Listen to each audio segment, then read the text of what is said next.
Jésus veut lever une autre génération. Des gens qui ne sont pas obsédés par des choses naturelles, mais qui sont obsédés par la mission du Christ. Et si vous êtes un vrai partenaire, je vous invite aujourd'hui à prendre la décision d'être de vrais partenaires de Dieu. La première chose, c'est la mission de Christ. L'apôtre Paul l'avait compris. Pour moi, vivre, c'est Christ et mourir, mais un gain. Combien de chrétiens peuvent dire cela aujourd'hui? Même pas 1%. De ceux qui appellent le nom de Jésus, qui vont tous les jours, tous les dimanches dans nos églises, bien habillés, que Jésus est mon ami. Mais demandez vraiment, si vous regardez le fond de leur cœur, combien d'entre nous pouvons réellement dire, pour moi, vivre, c'est Christ et mourir, mais en gain.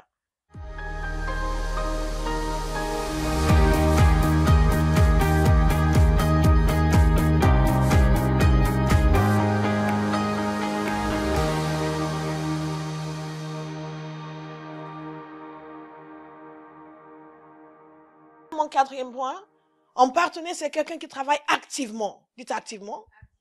Activement pour la croissance de l'œuvre.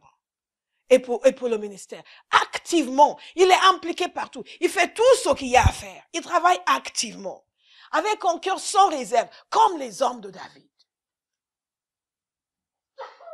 Déterminé. Déterminé. Dites, je suis déterminé. À apporter une contribution. Concrète. Valable. Dans le royaume de Dieu. Je suis déterminé. Quand vous lisez Romains 6, verset 4, vous allez constater que la parole de Dieu nous dit que nous sommes un seul corps, mais nous avons des fonctions différentes. Et Jésus agit sur la terre avec des gens différents, qui ont des fonctions différentes, et chacun fait sa part. Et nous accomplissons sa volonté.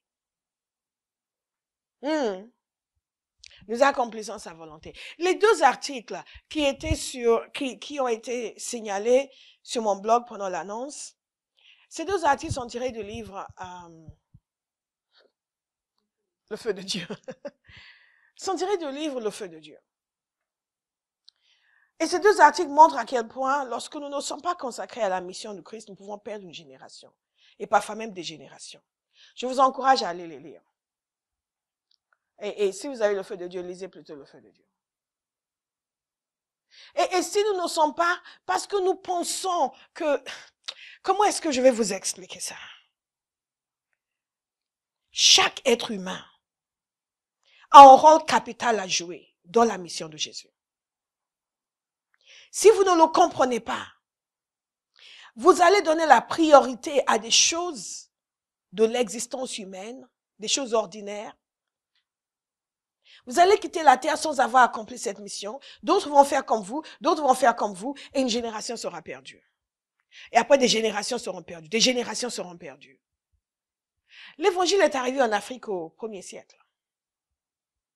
Quelques années à peine après que Jésus soit monté au ciel.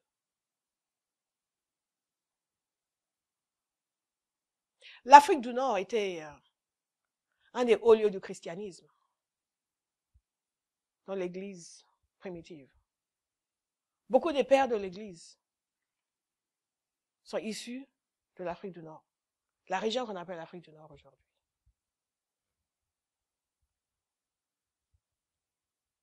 La Tunisie.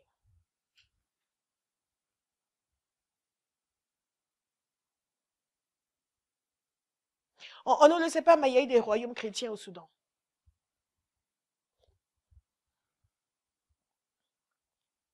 Nous, même l'Afrique subsaharienne, dans cet article, je parle de l'arrivée des Portugais au XIVe, XVe siècle, dans l'endroit que l'on appelle l'Angola aujourd'hui. Les marchands hollandais aussi sont venus. Voulaient même à un moment donné amener des calvinistes. Mais les Portugais les ont précédés. Mais la conversion qui a été faite n'a pas été faite par des gens qui voulaient vraiment faire avancer l'évangile. Nous sommes un peu comme eux. C'était des conversions de surface. Les gens ont juste ajouté Jésus à leur panoplie de divinité. Mais le fils du roi qui avait accepté l'évangile, lui était réellement converti. Et lui a beaucoup fait pour la diffusion de l'évangile. Après, ils se sont fâchés avec les Portugais. Les Portugais, à cause de cela, n'ont plus ordonné des prêtres. Vous comprenez? Parce que le commerce était plus important que la foi. Et nous sommes comme ça aujourd'hui. Et quand ils ont repoussé les Portugais, ils ont fait une alliance avec des rois successifs. Ils ont fait une alliance avec les Hollandais. Les Hollandais ont dit, on va amener des missionnaires calvinistes, protestants. Ils ont dit, non, non, non, non, on est catholiques. Mais pendant toute cette période, vous imaginez, il y a combien de siècles? Ceux qui se disaient chrétiens, et là je ne parle pas des Portugais, je parle des Africains, n'avaient pas l'obsession de l'évangile. Des générations entières ont été perdues. Chacun vivant sa vie, préoccupé par son commerce, préoccupé par des jeux politiques. Nous, aujourd'hui, nous sommes comme ça. Nous vivons nos vies, préoccupés par nos carrières, préoccupés par nos demandes d'emploi, préoccupés par nos entreprises. Année après année, après année, après année, après année, après année. Une génération passe, meurt sans l'évangile. Devant nos yeux, nous voyons les nations européennes sombrer de plus en plus dans les pires choses morales que l'on ait vues sur la terre. Sombrer de plus en plus dans une hostilité vis-à-vis de la foi chrétienne. Pas juste une indifférence. Avant, il y avait une indifférence. Maintenant, c'est une hostilité. Pendant tout ce temps-là, les chrétiens sont là, vivent leur vie, veulent protéger leur vie, font carrière, se marient. Leur temps de prière est obsédé par donne-moi une femme, donne-moi un mari, donne-moi une femme, donne-moi un mari. Mais leur génération se perd.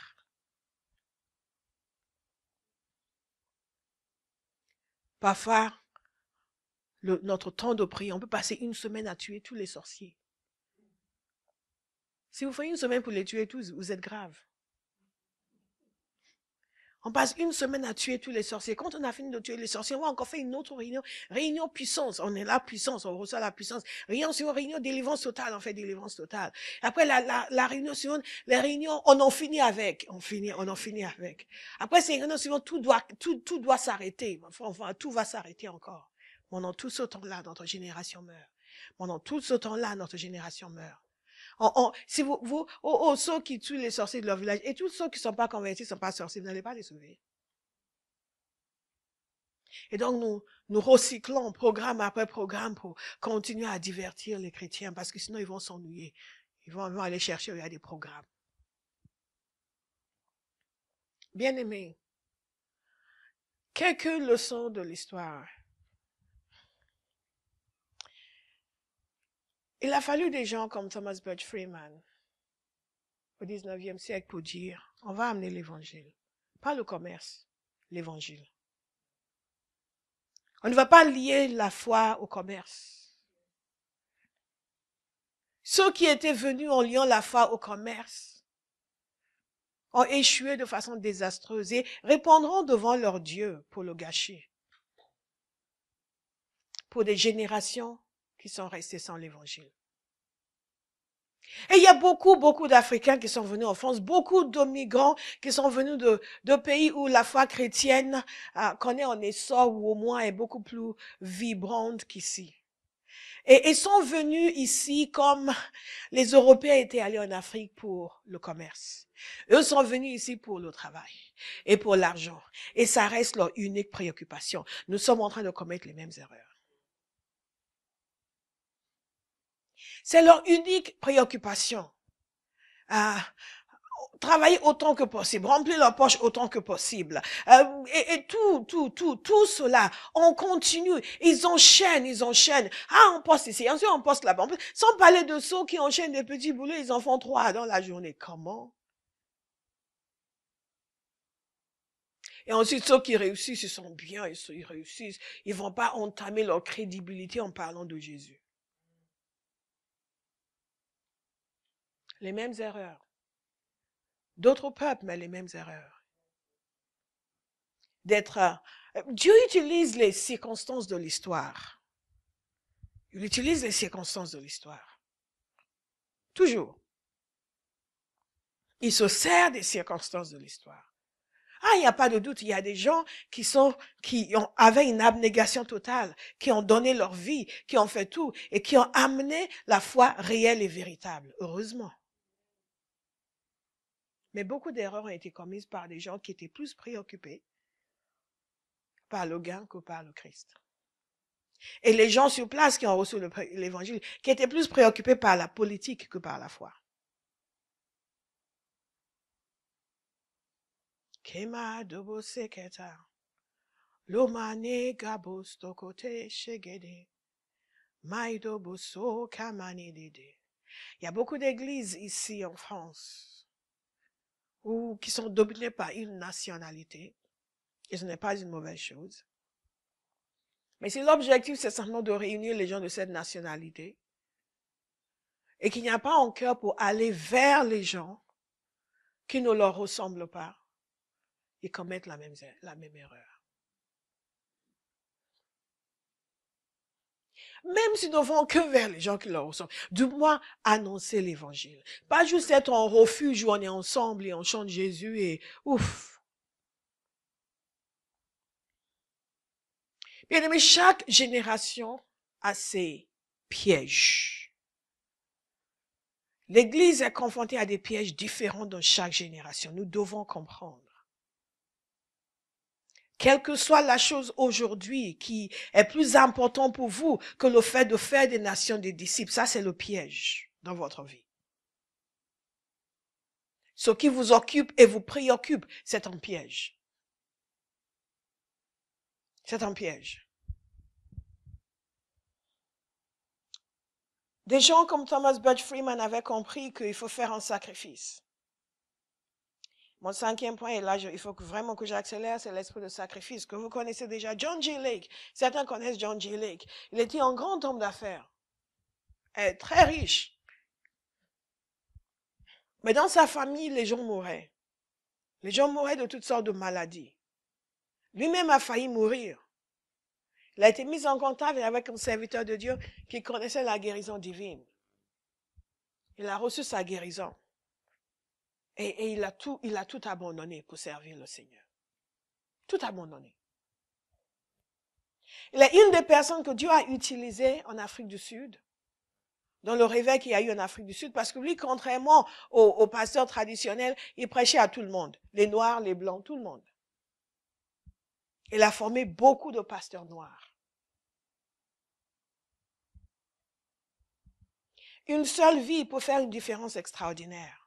Une seule vie. Une seule vie. Il a fondé l'église apostolique. Une vie. Je vous disais la dernière fois que ça n'a rien à voir avec votre statut social, votre niveau d'éducation. Il y a des gens qui ne savent ni lire ni réécrire. Je vous ai donné l'exemple de cette femme. Warren Buffett a parlé d'elle. Elle ne savait ni lire ni écrire et avec 2500 €, elle a commencé une entreprise de meubles. Quand il a acheté, il a payé cette entreprise 60 millions de dollars. Mais elle ne savait ni lire ni écrire. Si une femme qui ne savait ni lire ni écrire pouvait construire une entreprise comme cela, qu'est-ce qui vous empêche, vous, d'annoncer l'évangile? Quel est votre problème? Je n'ai pas fait de grandes études.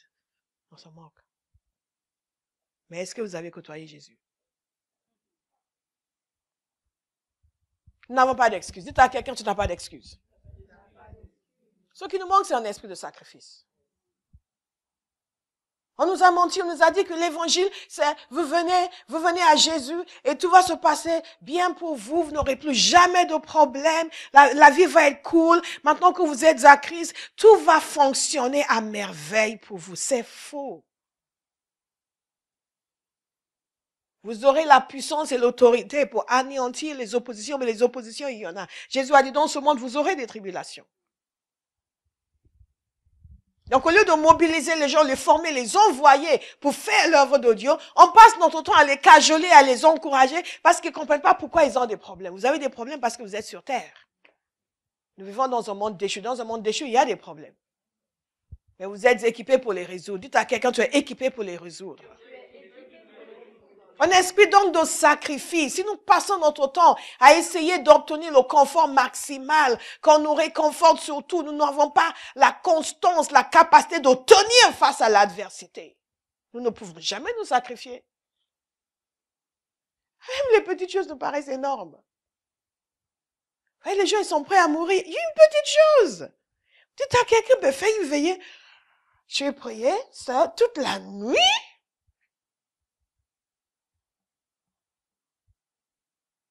Vous voyez des parents qui ne sont pas prêts à faire des sacrifices pour leurs enfants. Je vous ai parlé de cette femme que j'ai rencontrée. Elle était venue à une réunion. Je l'ai revue dans la rue. J'étais avec toi. Et j'ai demandé des nouvelles. Et apparemment, sa fille, maintenant, elle ne veut plus aller à l'église et ceci et cela.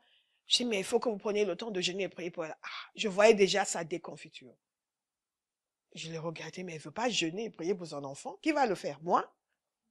Non, c'est le pasteur qui va le faire. Dites sacrifice. Sacrifice.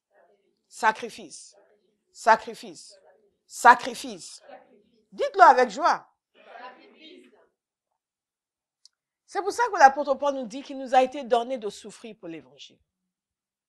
Vous devrez le dire. Il m'a été donné de souffrir pour l'évangile.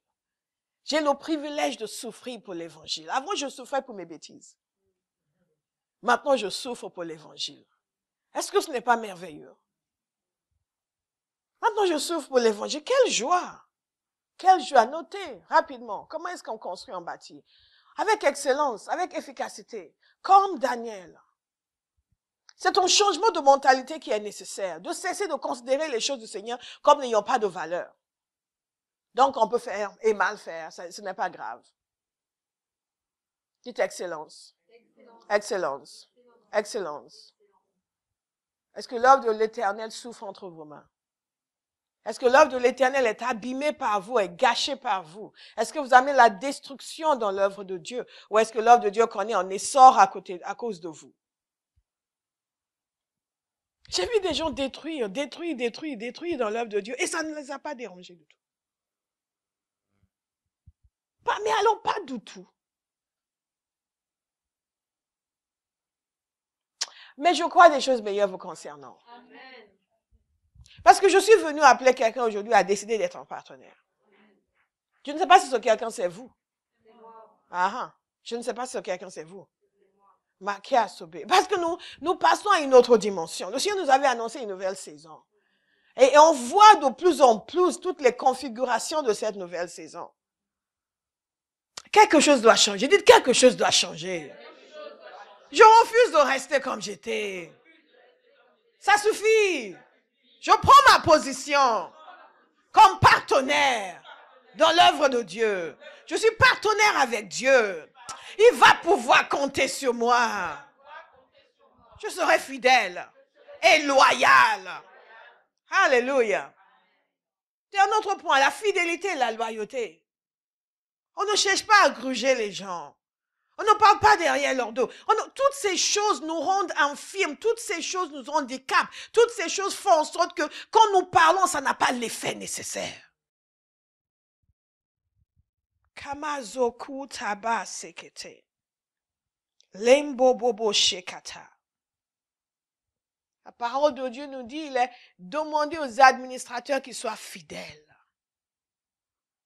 Paul exhorte Timothée de trouver des hommes fidèles. Dieu agit sur terre avec des hommes fidèles.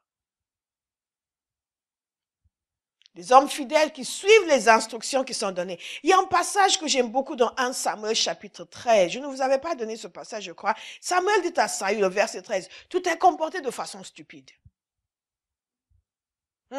Tu t'es comporté de façon stupide. Tu n'as pas respecté le commandement que l'Éternel, ton Dieu, t'avait donné. En d'autres termes, tu n'as pas obéi aux instructions. » Bien-aimé, il faut obéir aux instructions. Il y a la manière dont Dieu saisit nos cœurs avec la mission, la vision. Nous côtoyons Jésus, nous sommes en feu. Ensuite, il y a des choses pratiques. Il y a un fonctionnement, une façon d'être et de faire. Et parfois, c'est là où le bas blesse. Parce que certains vont saisir un peu de zèle, ils vont mal se comporter. Et ça va justifier les rébellions, ça va justifier l'infidélité, ça va justifier les mauvaises attitudes et les mauvaises paroles. Non. Non, non, non, non, non.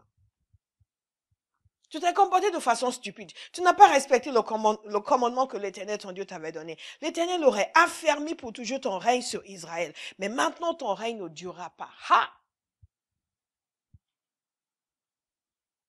L'Éternel s'est choisi un homme selon son cœur et l'a destiné à être le chef de son peuple.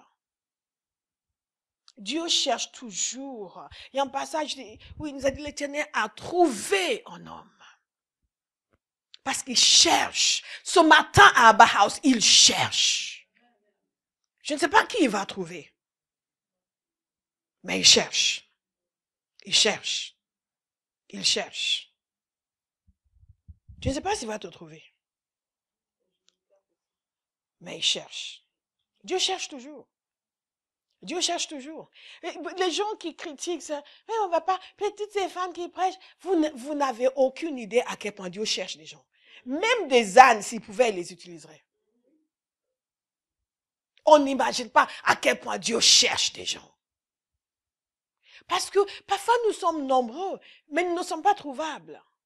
Ouh non, quand il cherche des gens, on n'y est pas. On a un rendez-vous d'affaires. Quand il cherche des gens, on n'y est pas. Ah oui, on doit aller retrouver Pierre ce soir parce que il m'a invité à dîner. Jésus a dit, reste prier.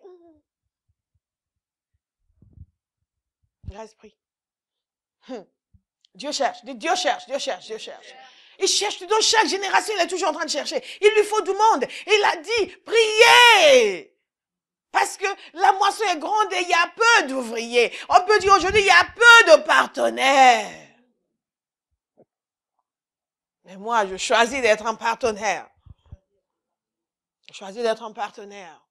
Dans tout cela, nous reconnaissons la grâce qui est sur les serviteurs de Dieu. Nous les protégeons avec notre attitude. Nous prenons notre part du travail. Nous les soutenons. Nous prions pour eux. Nous prions les uns pour les autres. Nous prions pour ceux qui sont responsables. Nous prenons notre place. Nous faisons la guerre à l'adversaire et la paix entre nous. Alléluia. Et je vous assure, à tous les niveaux, il faut être vigilant. Paul et Barnabas sont partis en mission. Et après, pour repartir en mission, ils se sont disputés. Paul et Barnabas, ils se sont disputés et disputés violemment. Bon, ils ne sont pas venus aux mains, mais ils se sont disputés. Pourquoi? À cause d'un garçon qui n'était pas sérieux.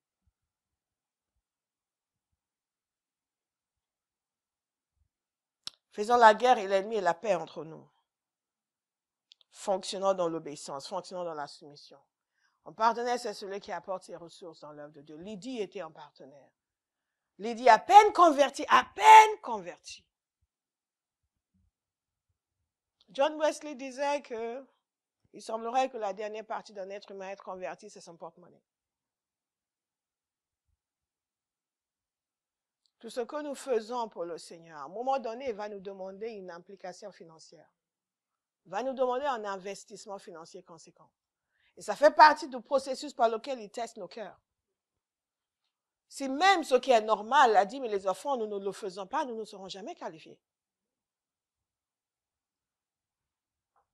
Oh yes.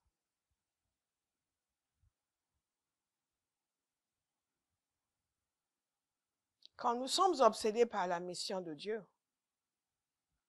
il y a des choses qui ont plus de valeur que d'autres. Donc, le prophète Agé, il a repris le peuple parce que ils étaient en train de se construire de belles maisons. Ils devaient reconstruire la maison du Seigneur. Mais au lieu de le faire, ils se construisaient eux de belles maisons. Et Dieu a dit, vous voyez, c'est pour ça que vous avez l'impression que quand vous recevez votre argent, ça entre dans un panier. Il dit parce que je souffle dessus et je le disperse. Dieu. Parce que vous êtes plus préoccupé par vous-même que par ma maison. Et nous voyons cela aujourd'hui dans l'Église. Tellement de choses que les églises peuvent faire et qui ne sont pas en mesure de faire parce que les membres sont plus préoccupés par leurs affaires que par les affaires du Seigneur. Pourquoi? Parce que nous ne sommes pas partenaires. Quand nous devenons vraiment partenaires, notre attitude change. Hey! Hey! Hey! Hey! Hey! Hey! Hey! Je vous rappelle cette histoire. Je vous ai parlé de l'esprit de sacrifice. Je vous rappelle l'histoire de ce bien-aimé serviteur de Dieu. Lui, c'est un contemporain qui habitait dans cette petite ville. Il n'y avait même pas de route goudronnée avec toutes les grandes études qu'il avait faites. Et il avait l'impression qu'il était en retard sur ses camarades. Les autres avançaient professionnellement, même ceux qui étaient dans le ministère, ils avançaient. Lui, il était dans son trou perdu. Et il voulait s'en aller. Il a fait sa valise pour partir. Et il n'est pas parti parce qu'il s'est rendu compte qu'il n'avait pas assez d'argent. Il avait très peu d'argent sur lui. Justement, c'est une des raisons pour lesquelles il voulait partir.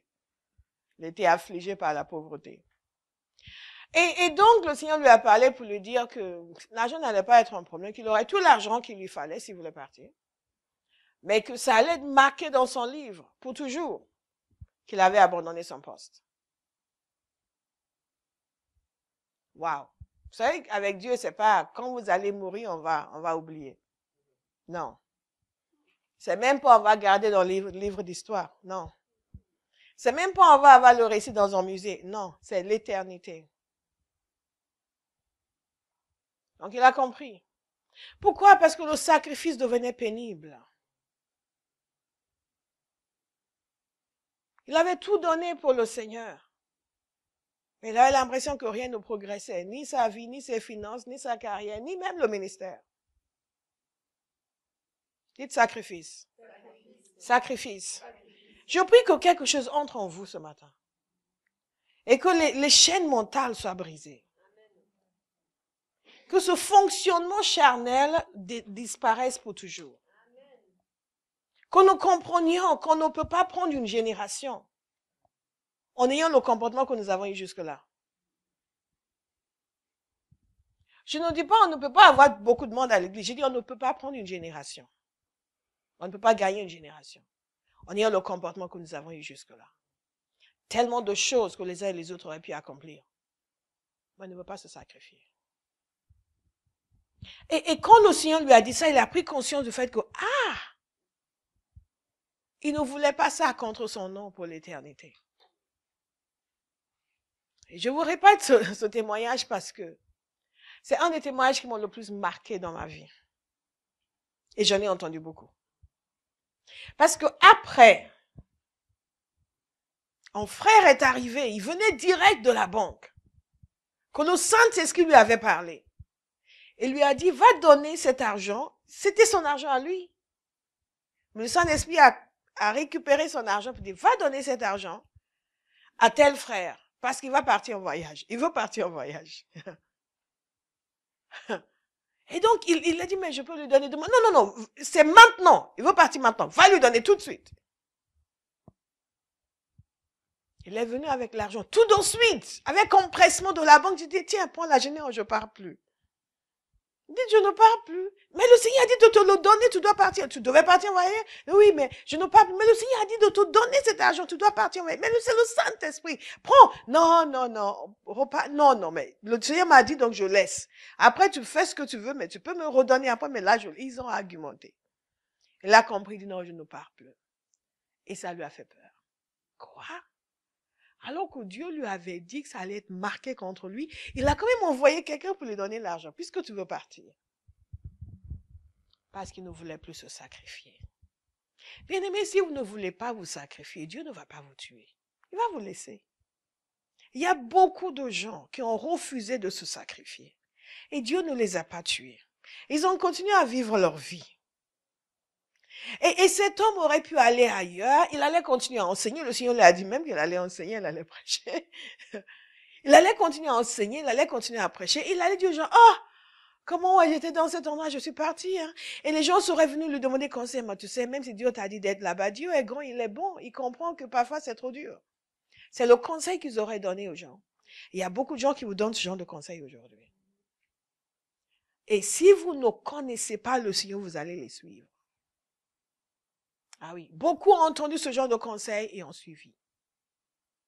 Nous pensons que parce que quelqu'un sort de la volonté de Dieu, Dieu va le tuer tout de suite. Non. Ou sa vie va décliner tout de suite. Non. Ou il va mourir de maladie. Non. Non. Non. Non. La question est de savoir à qui est-ce que je veux plaire. La valeur de ma vie n'est pas jugée par mes circonstances matérielles. Elle est jugée par l'approbation de Dieu. Si vous vivez pour l'approbation des hommes, pour que les hommes vous donnent un satisfecit, pour que les hommes évaluent votre vie, pour dire, oui, ton Dieu, vous n'allez jamais plaire au Seigneur. Si vous vivez pour la satisfaction de Dieu, vous allez triompher toujours. Et vous allez accomplir votre destinée. Est-ce que vous me suivez? Écoutez attentivement ce que je vous dis. Beaucoup, beaucoup, beaucoup. Parce qu'ils voient quelqu'un qui a désobéi au Seigneur et qui semble aller bien et prospérer. Ils vont trouver que finalement faire ça, c'est pas grave. Moi aussi, je peux le faire. C'est une des premières causes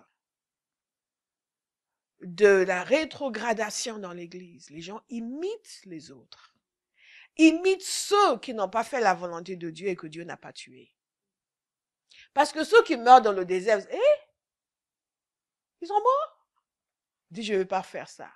Mais comme vous ne les voyez pas mourir dans le désert, qui semblent même manger bien et prospérer, vous dites finalement, moi aussi. Finalement, c'est pas trop grave. Finalement, le Seigneur, ça ne doit pas le déranger. Imaginez si ce serviteur de Dieu n'avait pas l'habitude d'entendre la voix de Dieu.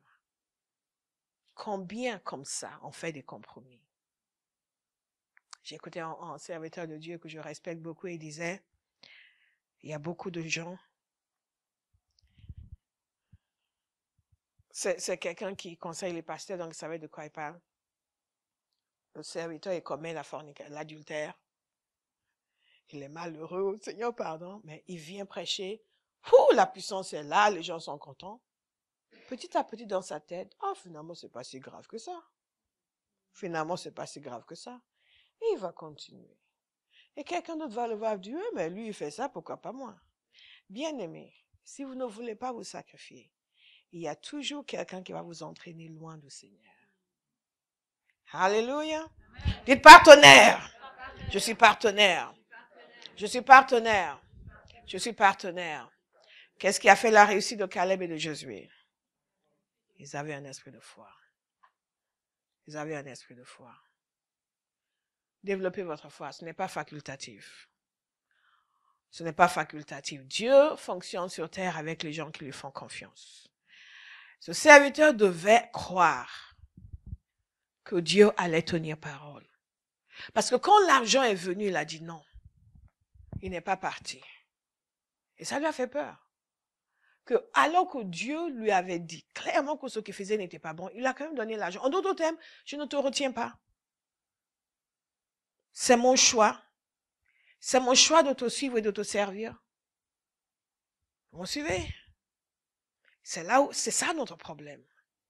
Parce que c'est notre choix. Dites à quelqu'un, c'est ton choix. D'être un partenaire. Quel choix est-ce que tu vas faire? Si Dieu nous obligeait, ok, on le fera. Mais il ne nous oblige pas. Il nous dit ce qu'il veut. Et c'est notre choix. Et beaucoup d'entre nous, parce que nous ne sommes pas soumis à son gouvernement, nous sentons libres de choisir ce qu'il ne veut pas. Et le pire, c'est que ça ne nous dérange pas. C'est ça le pire. C'est que ça ne nous dérange pas. Cet homme, quand il a su ce que le Seigneur voulait, il a décidé, non, je ne vais pas partir. Et je vous ai dit qu'après, Dieu lui a envoyé de l'argent pour qu'il s'en aille, s'il voulait s'en aller. Mais il ne lui a pas donné tout de suite de l'argent pour ses besoins. Vous me suivez?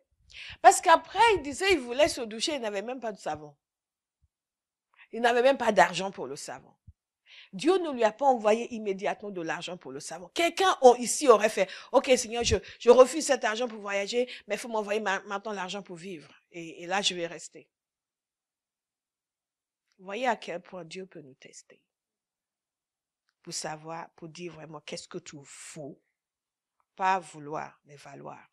Vous me suivez? Il n'avait même pas d'argent pour le savon. Donc, pour ceux qui pensent que oui, parce que j'ai des difficultés, c'est que ce n'est pas la volonté de Dieu. Non, ce n'est pas vrai. C'est que Dieu est en train de tester ton sérieux et ta fidélité. Ah! Ah, le silence dans cette salle. Et c'est la foi qui va nous permettre, dans ces moments de test, de ne pas lâcher. Il a dû exercer sa foi que bon, ce Dieu qui m'a parlé, il va continuer à s'occuper de moi.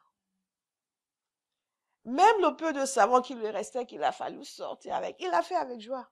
Parce qu'il savait qu'il était dans la volonté de Dieu. La seule chose qui compte, c'est d'être dans la volonté de Dieu. Que ce soit agréable ou pas, que ce soit difficile ou pas, que ce soit facile ou pas. Nous ne sommes pas sauvés pour la facilité, nous sommes sauvés pour le service. Donc parfois le service, ça nous demande des choses qui sont difficiles et compliquées. Et vous voyez quelqu'un qui ne sert pas le Seigneur, qui gaspille son existence sur des futilités, qui dit mais qu'est-ce que tu fais? Mais non, on va au resto, hein, parce que franchement, tu es sous au travail depuis hier, mais c'est toi, il y a pas que toi quand même. Ah, nous, et vous êtes là, oh, eux ils vont au resto. Ça, vous n'avez rien compris. Moi, quand je vois des gens comme ça, je remercie le Seigneur de ce que je ne suis pas stupide.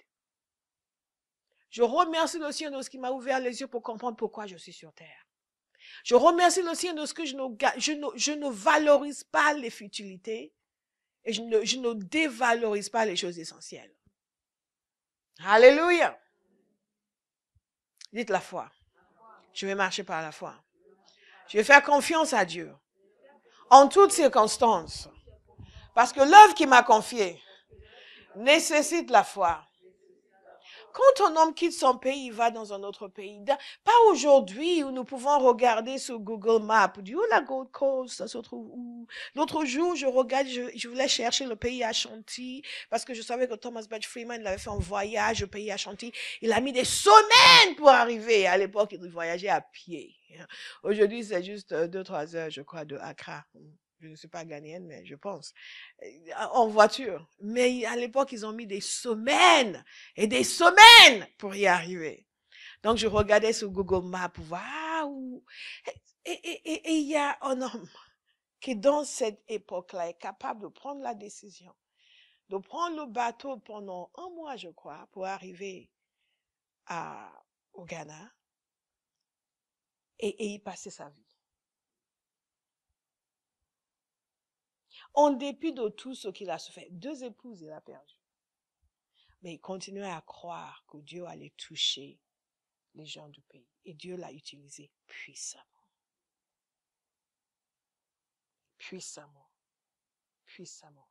Parfois, là où nous allons exercer notre foi, c'est de pouvoir fermer la porte à nos échecs passés. Nous allons exercer la foi pour croire que Dieu va agir en nous et opérer des choses qui vont être extraordinaires dans l'avenir.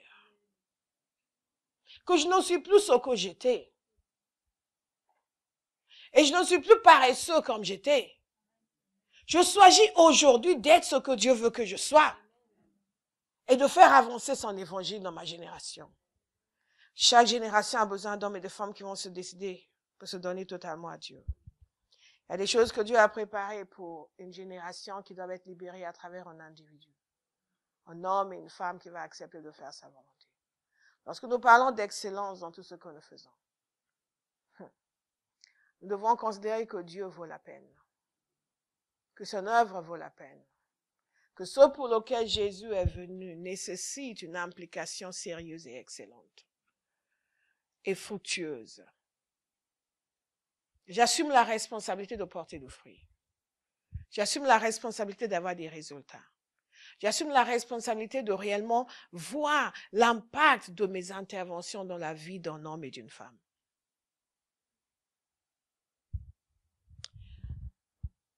Qui va accepter la mission de Dieu par la foi? Qui va accepter la vision de Dieu?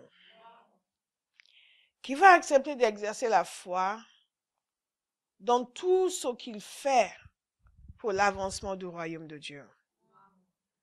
Qui va choisir de croire, comme Caleb et Josué, que si l'Éternel nous est favorable, il nous donnera ce pays.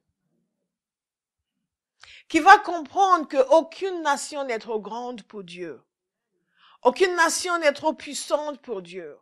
Aucune nation n'est trop rebelle pour Dieu.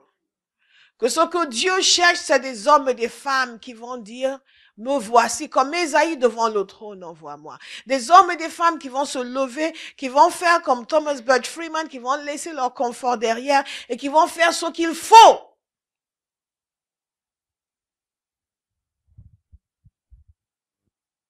Qui va accepter comme Caleb et Josué de combattre. De combattre. De lutter. De prier. De prier. De prier. Il y a une dimension de puissance dont nous avons besoin dans la conversion. Je vous ai souvent parlé des SU qui nous ont annoncé l'évangile. Ces gens-là priaient. Ils priaient. Ils priaient au point où on savait comment ils priaient. Ils priaient collectivement, ils priaient individuellement parce qu'ils étaient décidés à nous voir convertis. C'était pas facultatif pour eux. Et vous savez qu'ils ne blaguent pas. Ils veulent vous convertir. On se moquait, mais on ne savait pas qu'ils étaient en train de nous cuire dans la prière. Oh, ils nous cuisinaient dans la prière. On ne savait pas. Je vous assure, tous les gens avec qui j'étais à la fac, tous ceux que j'ai rencontrés des années après étaient convertis. Un par un, après, on se convertissait. Ces gens nous avaient cuisinés. On ne s'est pas converti à la fac, mais on s'est converti après. Toute une génération a été balayée dans le royaume de Dieu à cause de ces SU que nous méprisions, mais qui ont décidé qu'ils n'allaient pas perdre cette génération. Et ils ont prié pour nous. Ils ont prié pour nous. Ils ont prié pour nous. Il y a une catégorie de pasteurs aujourd'hui, si vous allez au Nigeria, qui sont des gens qui ont fait de grandes études. Mais toute une catégorie de pasteurs qui sont des architectes, des médecins, des grands interprètes internationaux comme moi. Mais des gens qui sont des professionnels de haut niveau et qui sont serviteurs de Dieu. Tous ces gens-là, c'est à la fac que les SU ont commencé à prier pour nous. Évidemment, à l'époque, on était tous impliqués dans nos boîtes, nos soucis, mais ils ont prié. Et ils ont prié, et ils ont prié, et ils ont prié, et ils ont prié, et ils ont prié. Ils priaient avec des larmes, ils priaient avec des supplications. Ah oui. Au point où quelques années après, quand je voyais un camarade qui n'était pas converti, je le voyais, mais tu n'es pas toujours pas converti, toi? C'était un raz-de-marée de conversion. Parce qu'il y a des gens qui ont pris au sérieux le salut de notre génération. Abba House. Est-ce que ça vous dérange que les gens autour de vous ne soient pas convertis? Ça ne vous dérange pas encore, mais ça va vous déranger. Amen. Il y a une autre dimension de prière quand on veut que les gens soient sauvés. Il y a une dimension de prière que l'on fait qui fait en sorte que quand les gens sont convertis, ils sont convertis. Aujourd'hui, les gens viennent, on va les appeler 5 fois. Ah, sœur, on voulait juste prendre de tes nouvelles. Parce qu'ils sont pas, la dimension de puissance libérée pour leur conversion était trop infime. Trop minime. We have to generate power. Vous suivez? Nous devons générer la puissance pour la conversion des gens. Et ça ne peut se faire qu'avec des gens qui sont décidés, déterminés. Abba House, est-ce que vous êtes décidés? Vous devez crier à Dieu pour que quelque chose vous dérange. Quelque chose travaille en vous. Jeune fille, tu dois être dérangée. Il y a des fois où tu ne dois pas pouvoir dormir.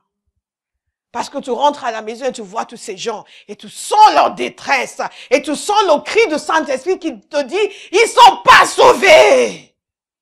Et tu rentres chez toi, c'est oh God! C'est on prie pour les padres. Levez là-bas. Zando do do do shakaba. C'est quand la dernière fois où vous avez eu l'impression que vos tripes allaient sortir quand vous intercédez pour les perdus? C'est quand la dernière fois? Où vous priez pour les gens qui ne sont pas convertis et vous êtes secoués de la tête jusqu'à la pointe des pieds. C'est comme ça que ces gens ont prié pour nous. C'est pour ça qu'on est là aujourd'hui. C'est comme ça que nous allons prier pour la France. C'est comme ça que nous allons prier pour les nations. C'est comme ça que nous allons prier pour notre génération. Sinon, nous allons encore voir des gens venir, à peine convertis. Mais sans engouement, sans feu. On peut se convertir et ne jamais retourner en arrière. Ne jamais même se poser la question d'aller ailleurs.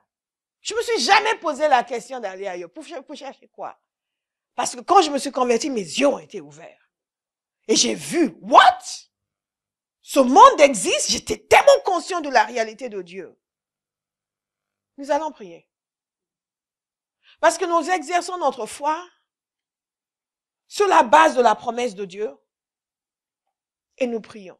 Des guerriers. Dites des guerriers. Des guerriers. Aujourd'hui, nous ne combattons pas avec la lance et avec l'épée, mais dans la prière. Caleb et Josué, c'était des guerriers. Ils ne pouvaient pas accepter de ne pas obtenir ce que Dieu veut. Dieu veut les nations. Enlève. Dieu veut les nations. What are you doing about it? What are you doing about it? Demande à ta voisine. Qu'est-ce que tu fais? Dieu veut les nations. Qu'est-ce que tu fais? Demande à ta voisine. Dieu veut les nations. Qu'est-ce que tu fais? Monsieur, Dieu veut les nations. Qu'est-ce que tu fais? Ah, Kemaza. Demandez à quelqu'un à côté de vous.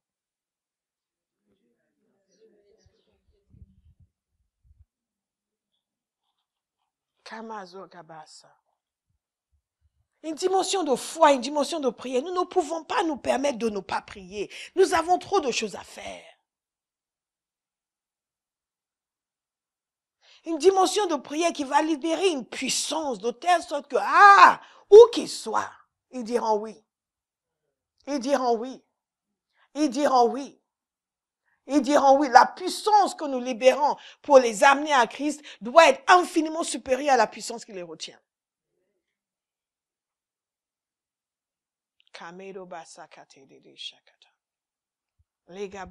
Donc Dieu appelle. Il cherche des gens à travers qui il va manifester sa puissance. J'ai dit oui. Et toutes ces choses qui vous paraissent normales aujourd'hui à Barra, je n'ai pas grandi dedans. D'où je viens, ça ne se passait pas comme ça. Mais quelque chose en moi a dit, il y a plus. Il y a plus et je veux plus. Et à Barhouse, il y a plus. Il y a plus. Il y a plus. J'invite quelqu'un à décider aujourd'hui. Je me constitue en partenaire de Dieu. Pour sa mission, pour gagner ma génération. Ça suffit. Partenaire de Dieu. Si c'est votre cas, vous allez vous lever d'un bond.